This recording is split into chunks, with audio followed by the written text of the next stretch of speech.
lifetime resident of Colorado Springs, a Southsider, pastor of Relevant Word Ministries. On behalf of Devon Bailey and his family, I want to commend all of you for having the courage and the commitment to stand with us in solidarity as we demand justice, not just for today, but for the past and for the future. I'm not sure what some of you expect today, but we did not come here to bow our heads and pray, especially with our backs facing the police department. We prayed before we got here. We didn't come here to join hands and sing Kumbaya, but we came here with a list of demands. I want to start by giving just a brief portion of history. This very space, this very piece of real estate that we stand on was not always a police station. It used to be South Junior High School. In fact, back in the days, they had what we called directional schools. You had South Junior High School, you had East, you had West, and you had North. It's real interesting that now West Junior High School is an intergenerational center. East Junior High School is a math and science school. North Junior High School caters to the people who live in Wood Avenue. But South Junior High School expresses one of the first hints of gentrification. They closed the school down, and now it's a police operations center. Are you listening? This is one of the first subliminal hits of gentrification, is when the neighborhood closed its school. South Junior used to be a place for academic instruction. It was a place where the community came and nurtured one another. It was a place where people came and learned job and career skills. It was a place where families came and shared stories. It was a place for black people, for white people, for brown people, for red people, for yellow people, for all people. And then it got closed down. That was then. But let's look at what has become now. It's become a place where some people fear. It's become a place that lacks the ethnic diversity that I just mentioned. It's filled with people who don't understand us. It's a place filled with people who don't value us. It's a place that breeds and perpetuates systemic racism. So we gather here today to send a message to whoever's listening, both near and far. Mayor Southers and CSPD, we do not trust you. We do not trust the process of investigation in this case. Regardless of how you try to sweep this under the rug, you will not be successful. We stand here in front of a clear podium as a sign and symbol to tell you that we demand transparency. We demand justice. We demand some resignations. We demand some firings. We demand some new people in government. We're here to also redefine community policing. It's time for the community to police the police. The police can't police the police. Now, we also demand a grand jury investigation. We demand a prosecutor other than Dan May. We demand an immediate release and review of body cams, dash cams, and all video. We demand it, and we demand it now. Release the videos. Appoint an independent special prosecutor. Refer the matter over to a grand jury with an individual special prosecutor. Invite the participation of the Attorney General's office and include the family in all developments. We've been patient, maybe too patient. I said we've been patient, maybe too patient. We've been cordial, maybe too cordial. We've been tolerant, maybe too tolerant. And now it is time for action. We need elected officials that are not afraid to render justice. We need elected officials who are not afraid to speak out. We have asked and we have waited. We are anxious and now we're impatient. And we demand justice. You may think that our neighborhoods and communities are absent of resources, but I present to you today the resources of our community. We're strong. We're united. We're intelligent. And we know what injustice looks like. Good morning, everyone. My name is Deb Walker, and I am the Executive Director of Citizens Project. We're an organization that for more than 25 years has championed equity and diversity and spoken out about injustice in our community. Because we believe our government and its agencies must represent all people, and because transparency is a core value, Citizens Project stands with our community in solidarity. We grieve the loss of Devon Bailey and offer our heartfelt support to his family and to the greater community that is reeling from this tragedy. We will be taking leadership from Reverend Lee and others in the community to facilitate future conversation and community dialogue and our next steps that will lead to healing.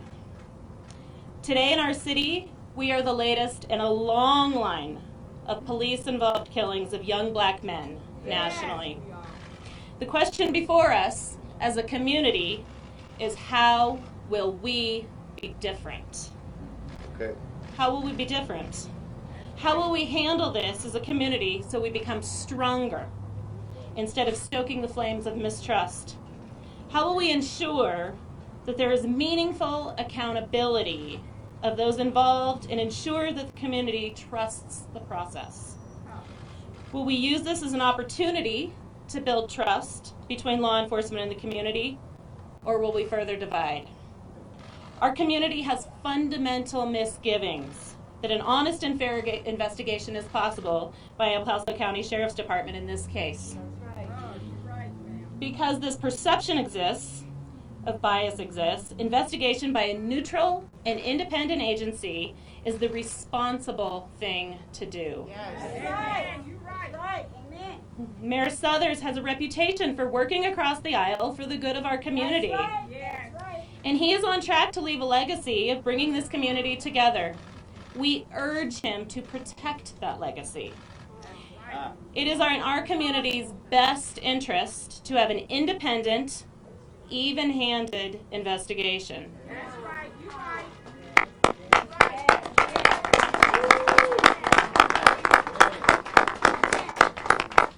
The appearance of conflict in this case requires that we look outside of our community to an agency that is better equipped to execute a neutral investigation. We can be different. Colorado Springs can lead the way in restoring trust between law enforcement and the community. That's right. So I add the Citizens Project voice to that of the Bailey family and ask, will you allow us an open and transparent process? Will you help us begin the healing process? Will our city government be an example to the nation by doing things differently? Will they truly act in the public interest? We implore Mayor Suthers to honor the Bailey family's request. Bring in a neutral investigative agency to conduct this investigation. This tragedy is affecting our entire city. And the nation is looking to us to see how we are going to handle this.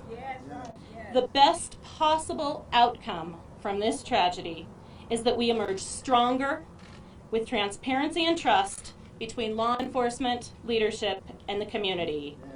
This is our opportunity to be different. Thank you.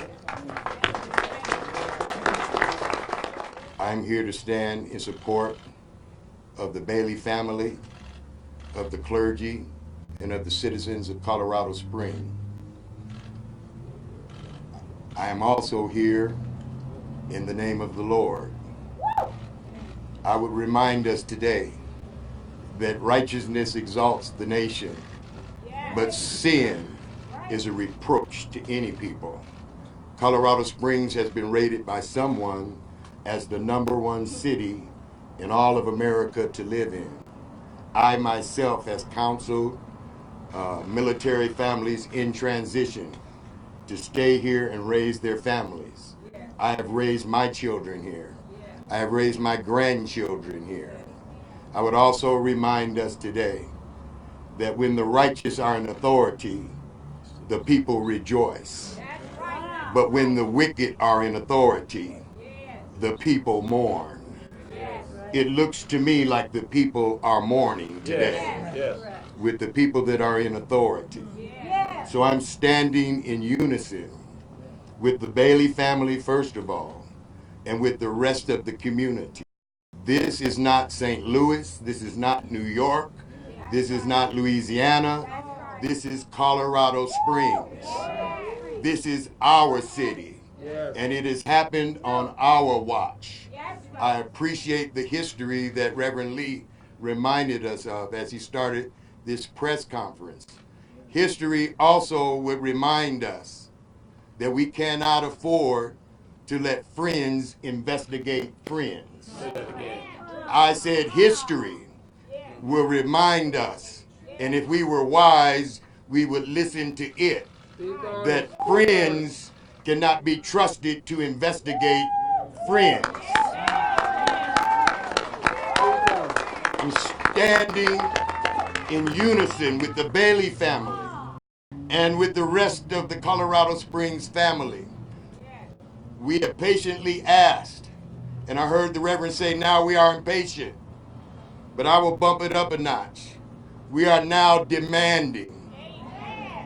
I said we are now demanding an independent investigation. And if it has to be outside, people from outside of this state to come into this community, people that have experience in these matters. We all know how this movie ends.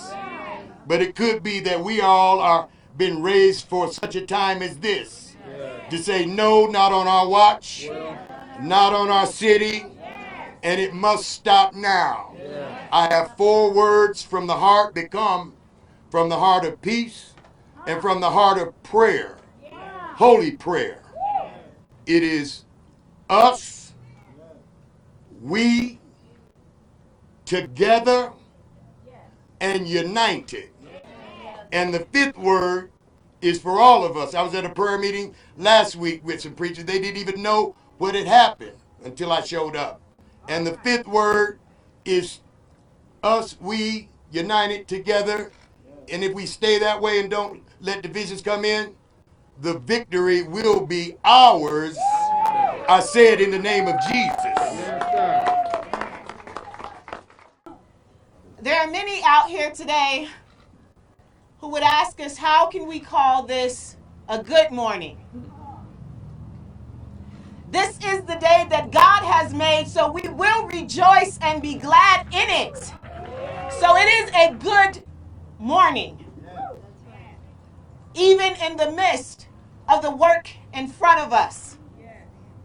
I am Reverend Dr. Stephanie Rose Spalding. And I have been in this community for almost 10 years. Some have known me as professor. Others have known me as pastor. Some are coming to know me as public servant. But today, I am a sister. I am a potential mother. I am a human being in mourning. And I stand here today in honor of the life of Devon Bailey. And let me be clear, his life was and is worth honoring.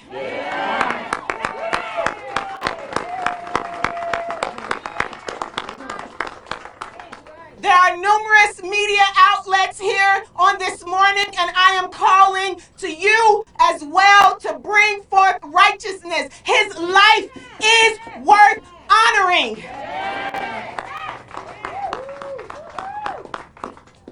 And we will not sit idly by the character assassination, by those who refuse to give justice to black and brown people in life and in death. Pastorally, by faith, I am reminded of a passage in Scripture where for my own sins, Christ died. And we are told scarcely will one die for a righteous man. Yet for myself did he die. There are a number of people who are in positions of power who waddle on the fence and will not stand for righteousness.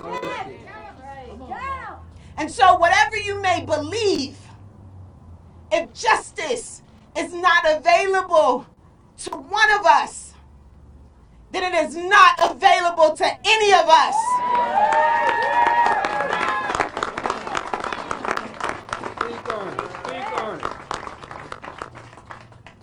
And get this correct. You may say, and the narrative may go forward, but it is incorrect. We are not anti-police. But we are for the life and liberty of every human being in this city, in this state, in this country.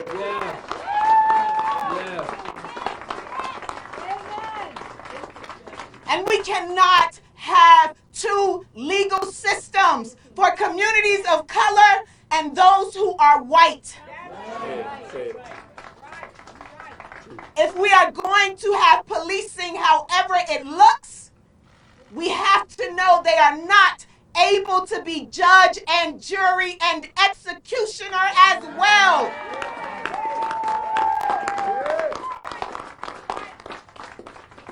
And so we stand demanding yet again an independent investigation. We stand demanding the respect for the lives of the Bailey family and for those in this community who have been denigrated and dehumanized and cast aside. We stand demanding justice. For a threat to justice anywhere is a threat to justice everywhere. Indeed.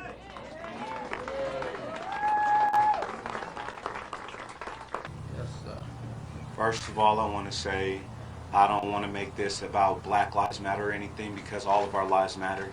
I know everyone says that my son was killed by a white cop and he's a black man in the community. Yes, those are facts, but that's not what this is about. This is what's right and what's wrong is wrong. And all we want is, we want justice for what was wrongfully done to my son. I know I can't have him back. I know that he's in a better place. I know that he has opened a lot of eyes in the community. So I also ask, what you see in reports and what you see, don't pass judgment on what you don't know. So for anyone to pass judgment, shame on you. God is the judge. That's the one who we have to answer to. That's the one who has the answers to it. The judge and the jury, every man has his day in court until he's prosecuted and given that guilty verdict. Every man is innocent until proven guilty. Right. So, I don't know.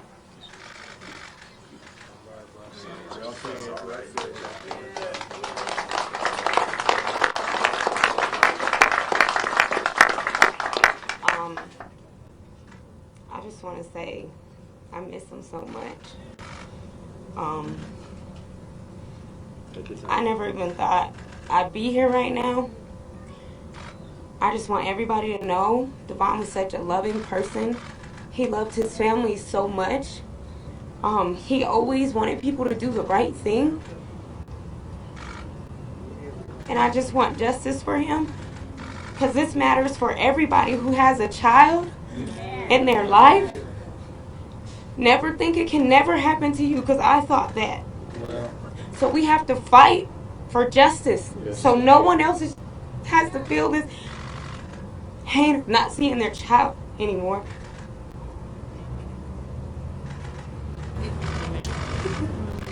I'm Daryl Killmer, and along with my partner Mari Newman in our law firm of Killmer, Lane and Newman, and Colorado Springs lawyer Dan Carey, we've been hired to represent the Bailey family to help guide them through this very difficult process. As you've seen, the family of Devon Bailey and the friends of Devon Bailey are hurt. This community is very hurt. This community has been hurt. This community has been assaulted. And now the question is, what is this community and the leaders of this city going to do about it? And we're expecting to have an answer, at least preliminarily, soon, maybe this week. We've been promised that we will see some video this week. I commend the city for that decision, and we demand that we see all of the video. Too often it happens that we see the hand that they're holding, but they won't show the cards that are the full story. And we need the full story. Transparency is crucial. The very notion of due process in our country, in our Constitution, requires a fair, impartial investigation. And it cannot be done by the city itself. And I'm here to tell you it cannot be done by El Paso County either. This is a hand right in the glove, and they both move side by side. We need a truly independent investigation.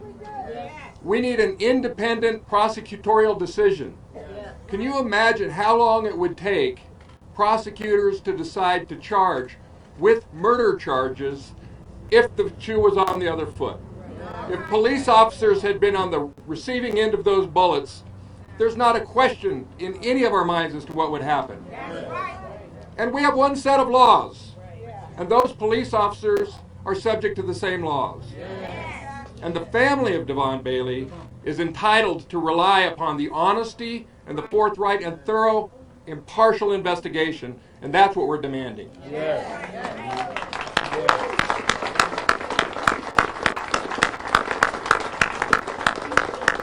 And it's not necessarily an insult to say that the city can't do it. One of the previous pastors so wisely pointed out that we cannot expect to investigate our friends and have it be an impartial outcome.